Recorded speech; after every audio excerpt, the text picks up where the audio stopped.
Kaka-computer mo yan. Subscribe! Sana all!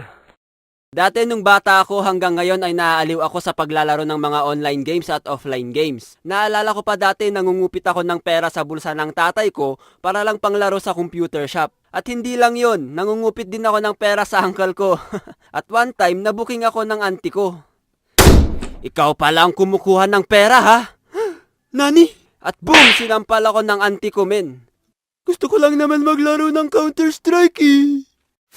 Sobrang gustong-gusto ko talaga maglaro ng mga computer games, hindi na ako umuwi sa bahay namin. At minsan, madaling araw na ako umuwi. Dahil sa kabobohan na pinaggagawa ko na yon, ay one time sumakit yung tiyan ko. Hindi ko alam kung naulcer ba ako, basta ewan sumakit yung tiyan ko dahil hindi na ako umuwi sa bahay para kumain.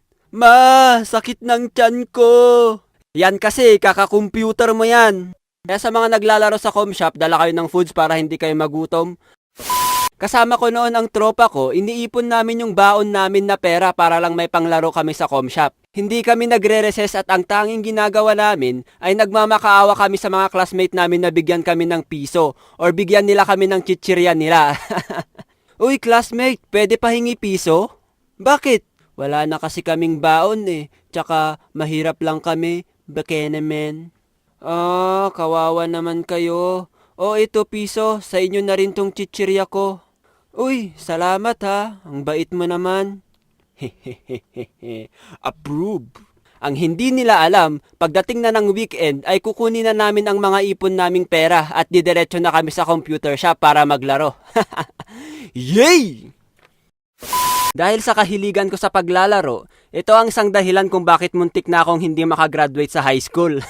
One time kasi naglaro ako sa com shop ng overnight kahit na exam na namin kinabukasan. Hindi ko lang sure kung 3rd grading or 4th grading. Basta yon, pumasok ako sa school ng walang tulog. E di syempre, sabog ang utak ko niyan. Tinatapos ko yung exam ko kahit wala akong tulog. Pagkatapos sumagot sa mga test papers ay boom! Diretso tulog at syempre automatic mababang scores ko sa mga exam.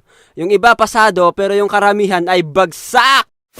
Naranasan din namin mga lakal ng basura kasama ko yung isa kong tropa.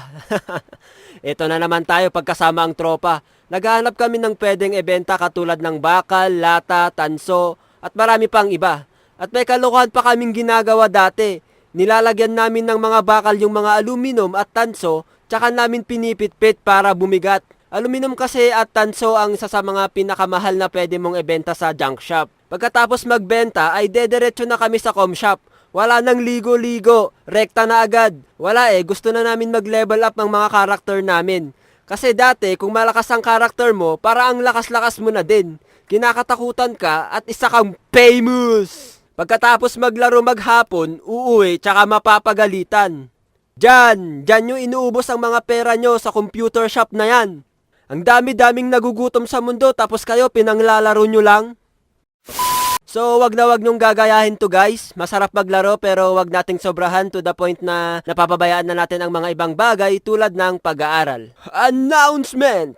Gagawa na ako ng gaming channel! Yay! Ang daming nagre-request na gumawa na ako ng gaming channel katulad nila Play of L, Pepe San TV, Yogi Art Gaming at Ashiru Gaming. Alam ko excited na kayo makita ang kabobohan ko sa paglalaro kaya eto na, may gaming channel na tayo. Ilalagay ko sa description kaya subscribe!